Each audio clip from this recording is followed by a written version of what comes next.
പരപ്പനങ്ങാടി നഗരസഭയുടെ ബജറ്റ് പഴഞ്ചൻ എന്ന ആരോപണം സങ്കുചിത രാഷ്ട്രീയമെന്ന് പരപ്പനങ്ങാടി നഗരസഭാ ഭരണസമിതി. കഴിഞ്ഞ കാലങ്ങളിലെ ബജറ്റിലെ അതേ ആവർത്തനമാണ് ഈ ബജറ്റ് എന്ന് പറയുന്നുണ്ട്. എന്താണ് മാഡത്തിന് ഇതിനെപ്പറ്റി പറയാനുള്ളത്? ആവർത്തനം തന്നെയല്ലേ വേണ്ടത്. കാരണം കഴിഞ്ഞ കാലങ്ങളിൽ നടക്കേണ്ട പ്രവർത്തനങ്ങൾ തന്നെയാണ് ഈ കാലയളവിൽ നടക്കേണ്ടത്. കാരണം കുടിവെള്ളം കഴിഞ്ഞ കാലങ്ങളിലും ഈ കാലങ്ങളിലും വേണ്ടതാണ്. വീട് കഴിഞ്ഞ കാലങ്ങളിലും ഈ കാലങ്ങളിലും വേണ്ടതാണ്. ബസ് സ്റ്റാൻഡിൻ്റെ ആവശ്യം അന്നും ഉണ്ട്, ഇന്നും ഉണ്ട്.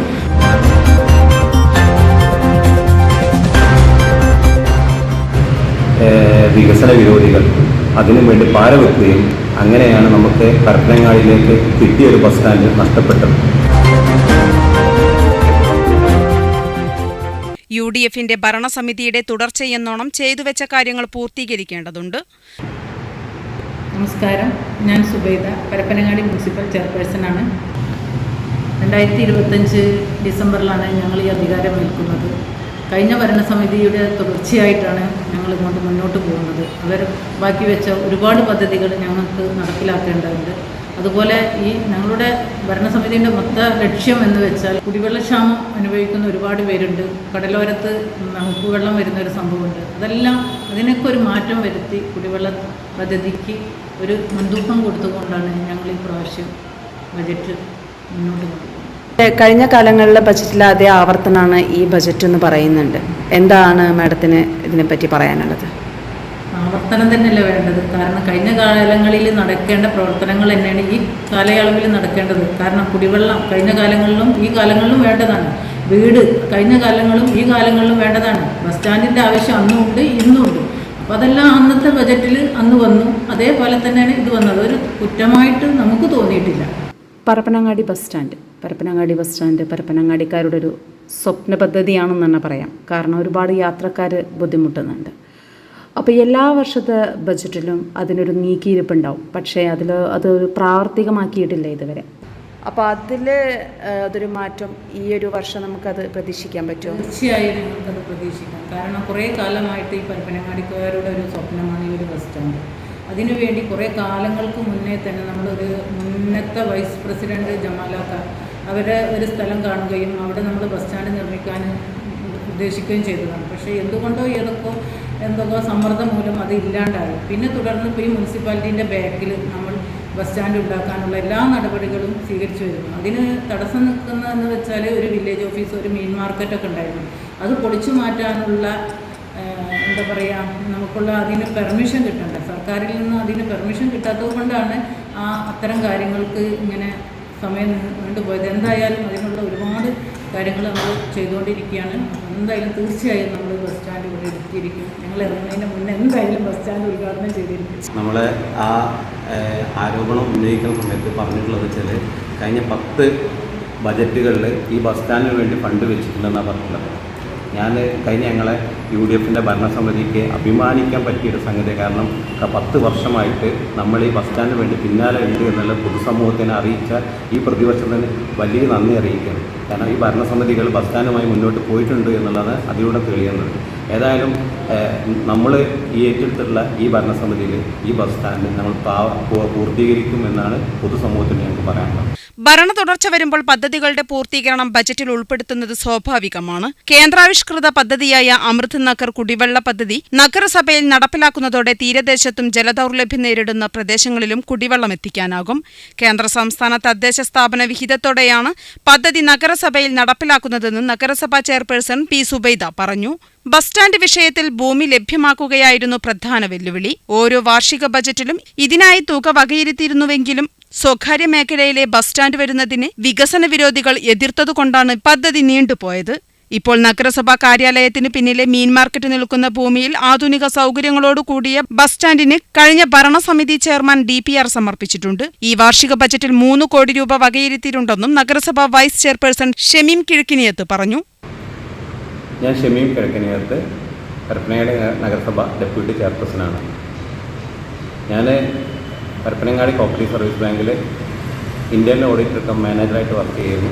അങ്ങനെയാണ് ഇവിടേക്ക് വന്നിട്ടുള്ളത്. ചെയർപേഴ്സൺ പറഞ്ഞതുപോലെ കഴിഞ്ഞ ഭരണസമിതിൻ്റെ തുടർച്ചയായിട്ട് തന്നെ ഞങ്ങൾ മുന്നോട്ട് പോകുന്നത്. കഴിഞ്ഞ ഭരണസമിതി ഈ പരപ്പനങ്ങാടിയുടെ ആവശ്യങ്ങൾ നോക്കിയിട്ടുള്ള പല പദ്ധതികളും തുടങ്ങി വെച്ചിട്ടുണ്ട്. അതിൽ ഒന്ന് പറയാനുള്ളത്, നമ്മളെ നമ്മൾ ഈ വർഷം ഉദ്ദേശിക്കുന്നത് കുടിവെള്ള പ്രശ്നം പരിഹരിക്കുക എന്നുള്ളത് തന്നെയാണ്. അതിന് അമൃത് പദ്ധതി എന്നുള്ള 21.76 കോടി ഒരു പദ്ധതിയും 15 കോടിയുടെ ഒരു പദ്ധതി ഇപ്പോൾ ടെൻഡറായിട്ടുണ്ട്. നമ്മൾ ചാപ്പപ്പടിയിൽ ടെൻഡറായിട്ടുണ്ട്. ഇത്രയും പദ്ധതി കഴിഞ്ഞ ഭരണസമിതി തുടങ്ങി വെച്ചിട്ടുണ്ട്. അതെന്തായാലും പൂർത്തീകരിക്കുക എന്നുള്ളതാണ് ഞങ്ങളുടെ ഈ ഭരണസമിതിൻ്റെ മെയിൻ അജണ്ട. അതുകൂടാതെ പരപ്പനങ്ങാടിയുടെ കാർഷിക മേഖലയ്ക്കും തീരദേശ മേഖലയ്ക്കും പട്ടികജാതി വിഭാഗത്തിന് നല്ല രീതിയിൽ ഫണ്ട് മാറ്റിവെച്ചിട്ടുണ്ട്. കുടിവെള്ള പ്രശ്നം പരിഹരിക്കുന്നതിന് വേണ്ടി വലിയൊരു തുക തന്നെയാണ് പരപ്പനങ്ങാടി നഗരസഭ മാറ്റിവെച്ചത്. കൂടാതെ കേന്ദ്ര സംസ്ഥാന സർക്കാരുടെ ഫണ്ടും അതിനു വേണ്ടിയിട്ട് ഉപയോഗിക്കുന്നുണ്ട്. അതുപോലെ തന്നെ വയോജനങ്ങൾക്ക് വേണ്ടിയിട്ട് 55 ലക്ഷം രൂപ മാറ്റിവെച്ചിട്ടുണ്ട്. പരപ്പനങ്ങാടിക്ക് ഒരു ബസ് സ്റ്റാൻഡ്, ഒരു ആധുനിക രീതിയിലുള്ള ബസ് സ്റ്റാൻഡ്, ആ പഴയ ബസ് സ്റ്റാൻഡ് നിലനിർത്തുകയും ഈ ബസ് സ്റ്റാൻഡ് ആധുനിക രീതിയിൽ നിർമ്മിക്കുകയും ചെയ്യുക എന്നുള്ളതാണ് കഴിഞ്ഞ ഭരണസമിതി. അതിനു വേണ്ടിയിട്ട് DPR വരെ റെഡിയാക്കി വെച്ചിട്ടുണ്ട്. ആ DPR 3 കോടി ഡിമാൻഡ് ചെയ്തിട്ടുള്ള ആ 3 കോടി ഞങ്ങൾ ഈ ബജറ്റിൽ ഫണ്ട് കണ്ടെത്തിയിട്ടുണ്ട്. അതുപോലെ അവിടുന്ന് വന്ന ഒരു ആരോപണം, കഴിഞ്ഞ വർഷങ്ങളിൽ ഇത് നമ്മളെ ഭരണസമിതി വരുന്നതിന് മുമ്പ് പല പദ്ധതികളും പൂർത്തീകരിക്കാതെ നിൽക്കുന്നുണ്ടെങ്കിലും അത് വ്യക്തമാക്കണം എന്നുള്ളതാണ് പറഞ്ഞത്. തീർച്ചയായും എല്ലാ വർഷവും എല്ലാ പദ്ധതികളും 100% ബജറ്റിൽ പ്രഖ്യാപിച്ചുള്ള പദ്ധതികൾ പൂർത്തീകരിക്കാൻ സാധിക്കില്ല. അത് പിറ്റത്തെ വർഷം അത് ചെയ്യുകയാണ് സാധാരണ ചെയ്യാറുള്ളത്. കഴിഞ്ഞ ആ 12 മാസങ്ങളിൽ മലപ്പുറം ജില്ലയിൽ ഒരു ഉപതെരഞ്ഞെടുപ്പ് വന്നു, നിലമ്പൂർ ഉപതെരഞ്ഞെടുപ്പ്. അതിന് ആ നോട്ടിഫിക്കേഷൻ വന്ന പ്രകാരം നമുക്കൊരു പദ്ധതികളും ഇവിടെ ചെയ്യാൻ പറ്റാത്തൊരവസ്ഥ വന്നു. അത് കഴിഞ്ഞ് മുനിസിപ്പൽ ഇലക്ഷൻ വന്നു. അതിലൊരു 10-40 ദിവസം നമുക്കിവിടെ നഷ്ടപ്പെട്ടിട്ടുണ്ട്. ഇനി മാർച്ചിൽ തന്നെ അടുത്ത നോട്ടിഫിക്കേഷൻ വരാൻ പോകുന്നു.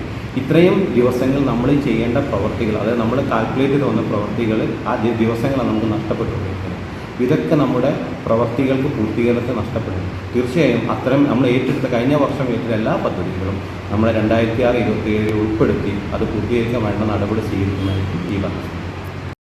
പിന്നെ ഈ പറഞ്ഞത് കൂടാതെ തന്നെ നമ്മൾ ഈ ബജറ്റിൽ ഏറ്റവും വലിയൊരു പദ്ധതി എന്ന് പറഞ്ഞാൽ പരപ്പനങ്ങാടിയിലുള്ള യുവജനതയ്ക്ക് ഏറ്റവും വലിയ ആവശ്യങ്ങളായിരുന്നു ഒരു ഇൻഡോർ സ്റ്റേഡിയം.